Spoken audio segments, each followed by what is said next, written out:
Et si cette voiture-là, c'était tout simplement la super sportive parfaite? Oui, celle qui réunit le combo magique. Châssis exceptionnel, moteur ultra performant, sensation au volant, et tout ça sans toit au-dessus de la tête. Parce que rouler sans toit, bah ouais, c'est cool. Sauf que normalement, basculer d'une version coupée à cabriolet, ou Spider, hein, comme sur notre McLaren, c'est pas sans conséquence. Alors, pêle-mêle, il y a la perte de rigidité, la prise de poids et parfois même la perte de sex appeal, hein, avec un profil de caisse un peu sacrifié. Et tout ça pour un tarif plus élevé. Alors, je vais pas vous mentir, l'Artura Spider, elle coûte plus cher que l'Artura coupée. En revanche, elle est aussi performante, elle est à peine plus lourde, elle est juste un petit chouïa, et il se pourrait bien qu'elle soit encore plus belle. C'est pas génial? Je vous l'avais dit, hein, elle réunit tous les critères de la super sportive parfaite. D'ailleurs, sur certains marchés comme les États-Unis ou les pays du Golfe Persique, les ventes de super sportifs découvrables sont devenues plus importantes que celles des coupés. McLaren a donc 1000 paquets pour son Artura Spider.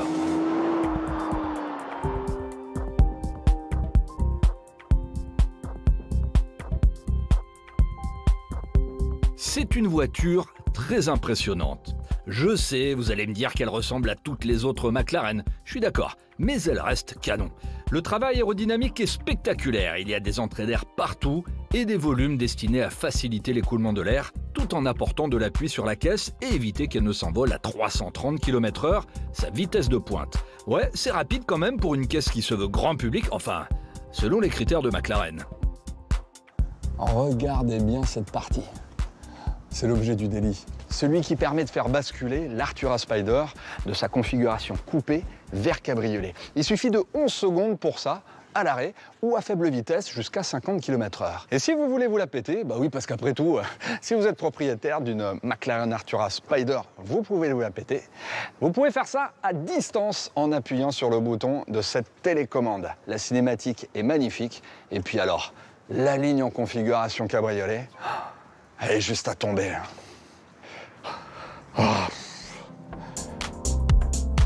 Les deux arches derrière les sièges sont là pour protéger les occupants en cas de retournement de la voiture, mais ils s'intègrent parfaitement au profil de l'auto. Le capot moteur, lui, a aussi été redessiné pour pouvoir ranger le toit pliant dans la partie juste devant la mécanique. Et tout ça pour seulement 62 kg supplémentaires. Belle prouesse des ingénieurs de McLaren. L'habitacle de cette version Spider est identique à celui du coupé. On retrouve une ambiance minimaliste avec une simple tablette tactile qui fait office de console centrale et quelques commandes entre les deux sièges pour les différents modes de la boîte séquentielle à double embrayage.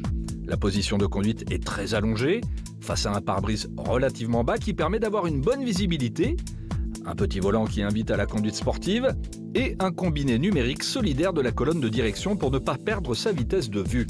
Les baquets sont fermes et maintiennent bien le corps, l'environnement parfait pour ressentir la voiture avec le bassin et ne faire plus qu'un avec la machine.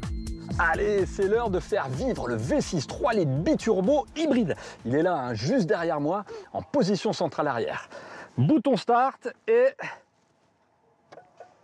Bah non, il se passe rien. C'est comme ça sur la McLaren Artura Spider. Le moteur démarre en mode full électrique.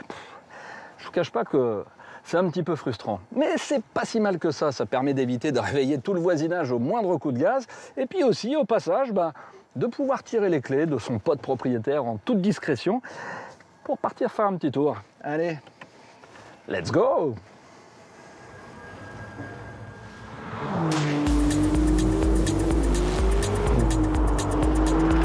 Structure centrale monocoque en carbone, carrosserie tout aluminium, 1457 kg à sec, moins 2600 à vide, l'Artura Spider, malgré son toit rigide repliable, est un poids plume au regard de son gabarit.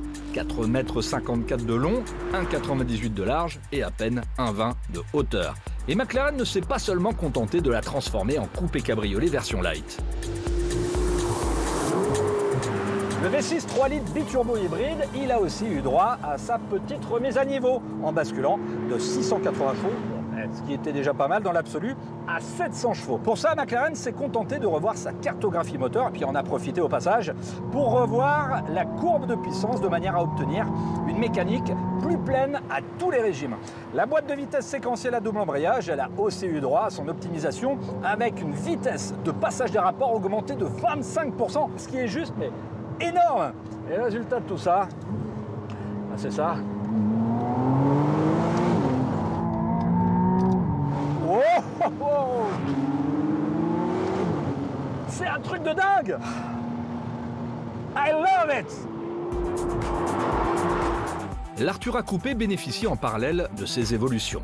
Mais les deux versions affichent les mêmes performances. 3 secondes sur le 0 à 100 km/h, 8 secondes 3 pour le 0 à 200 km/h et 330 km/h en pointe. Franchement, pourquoi opter pour le coupé quand le Spider offre le beurre et l'argent du beurre? Sauf qu'en parallèle, l'Artura Spider conserve la philosophie chère à McLaren qui veut que le pilote fasse véritablement corps avec sa machine, avec son côté poids-plume et sa direction assistance variable hydraulique.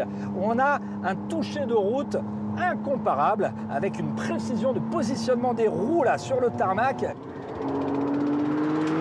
juste extraordinaire.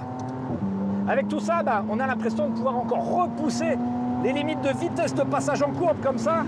Et la seule frustration finalement, c'est de ne pas être sur circuit, hein, parce que là, clairement, sur les petites routes, l'Artura Spider est beaucoup trop efficace pour qu'on puisse pleinement exploiter son extraordinaire potentiel. Yeah. On va freiner quand même, hein.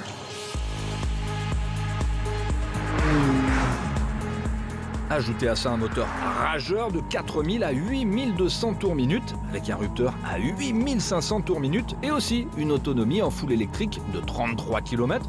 Bah oui, hein, ça peut servir en ville. Et vous obtenez une voiture que tout amoureux de sportif devrait absolument avoir dans son garage.